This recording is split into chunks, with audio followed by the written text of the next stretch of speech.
నమస్కారం. ఒక్కోసారి మన జీవితంలో అంతా బాగానే ఉన్నట్లు అనిపిస్తుంది కదా, అయినా ఏదో తెలియని లోటు.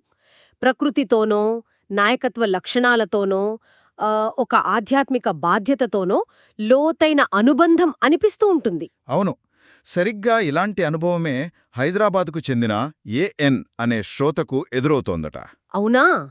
ఆయన డిసెంబర్ 18, 2023న మమ్మల్ని సంప్రదించారు. తన ప్రస్తుత జీవితంలో కొన్ని సవాళ్లున్నాయని, వాటి వెనక కారణం అసలు తన జీవిత లక్ష్యమేంటో తెలుసుకోవాలన్నారు. మ్మ్. ఈరోజు మనం దీని గురించే మాట్లాడుకుందాం. ఏఎన్ పంచుకున్న ఒక మూలాధారముంది.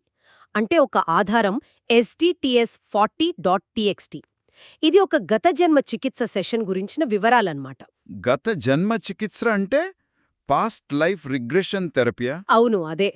ఇలాంటి సెషన్ల ద్వారా అంటే కొందరు నమ్ముతారు, తమ ప్రస్తుత సమస్యలకు గతం జన్మల నుంచి ఏమైనా సంకేతాలు, వివరణలు దొరుకుతాయని. ఓ, ఈ మూలాధారం ప్రకారం ఏఎన్ ప్రస్తుత అనుభవాలు 1811లో నల్గొండ, తెలంగాణలో మొదలైన ఒక కర్మ ప్రయాణానికి కొనసాగింపట.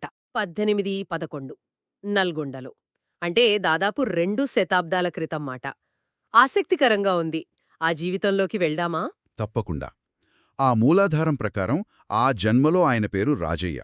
రాజయ్య. హ్మ్. ఒక చిన్న గ్రామంలో అందరూ గౌరవించే రైతు. భార్య, ఒక కొడుకుతో. హ, ఒక చిన్న గుడిసెలో ఉండేవారు. గోధుమ పండించేవారు. ఆహా, నిరాడంబరమైన జీవితంలా ఉంది. మరి ఈ పరిశీలనలో ఇంకేమైనా ముఖ్యమైన విషయాలు తెలిసాయా? బంధాల గురించి? తెలిసాయి. చాలా ముఖ్యమైనవి. ఆ జన్మలో ఉన్న కొడుకే ఈ జన్మలోనూ ఆయన కొడుకుగా పుట్టారట. నిజమా? అంతేకాదు, ఆ జన్మలోని తల్లిదండ్రులే ఈ జన్మలోనూ తల్లిదండ్రులుగా వచ్చారట.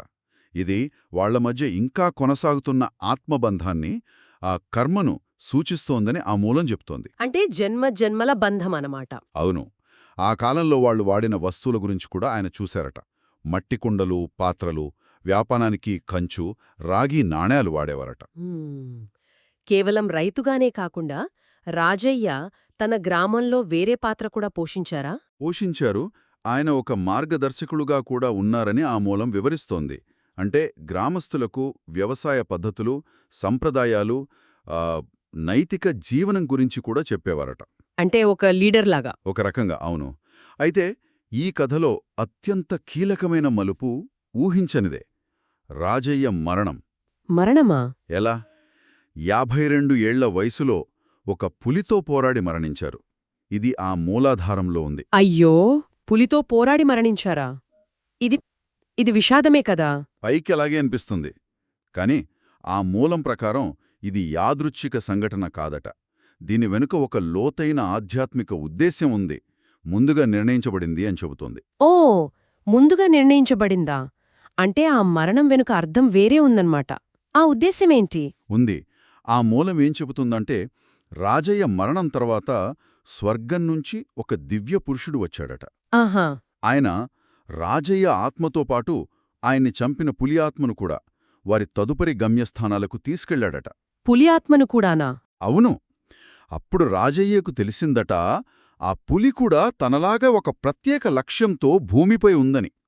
ఇద్దరి పని పూర్తయ్యాక కలిసి వెళ్లాలనే ముందే నిర్ణయించబడిందని. అంటే ఆ పులి శత్రువు కాదన్మాట. కాదనే గ్రహించారు. అది అడవికి సంరక్షకురాలని, ఒక పవిత్ర కర్తవ్యాన్ని నెరవేరుస్తోందని ఏఎన్ రిగ్రెషన్లో గ్రహించినట్లు ఆ మూలంలో రాసి ఉంది. అబ్బో, ఎంత విచిత్రమైన లోతైన విషయమిది. అంటే ఆనాటి సంఘటనలు, ఆ పాత్రలు, ఇవన్నీ ఏఎన్ ప్రస్తుత జీవితంలోని ఆ భావనలను, బాధ్యతలను ప్రభావితం చేస్తున్నాయన్నమాట. ఖచ్చితంగా.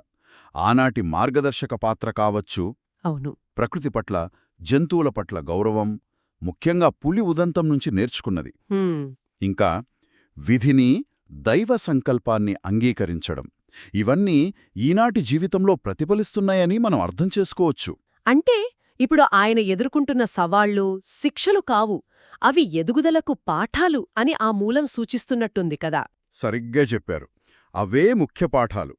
తనలోని ఆ నాయకత్వ లక్షణాలను గుర్తించి వాటిని స్వీకరించడం, ప్రకృతితో అనుబంధాన్ని పెంచుకోవడం, దైవ నిర్ణయాన్ని నమ్మడం, సమస్యలు వచ్చినప్పుడు వాటికి మరీ అంటిపెట్టుకోకుండా ఉండటం, ఇవి ఆయన నేర్చుకోవలసినవి. కాబట్టి ముగింపుగా చూస్తే ఏఎన్ ప్రస్తుత అనుభవాలు, ఆ బాధ్యత భావన ఇవేవీ యాదృచ్ఛికం కాదు, అన్నీ ఆయన ఆత్మప్రయాణంలో భాగమే అని ఈ మూలాధారం బలంగా సూచిస్తోంది. అవును. రాజయ్య కథ ఒక సాధారణ రైతు, తర్వాత పులితో పాటు స్వర్గానికి వెళ్ళిన ఆత్మ. ఇది జీవితం, మరణం వేర్వేరు కాదని, రెండూ ఒక చక్రంలో భాగమే అని చెబుతోంది. లక్ష్యం, ఎదుగుదల, పరివర్తన ఇవన్నీ ఉంటాయి. ఈ విషయాలు తెలుసుకోవడం ఏఎన్కు చాలా సహాయపడవచ్చు. తప్పకుండా.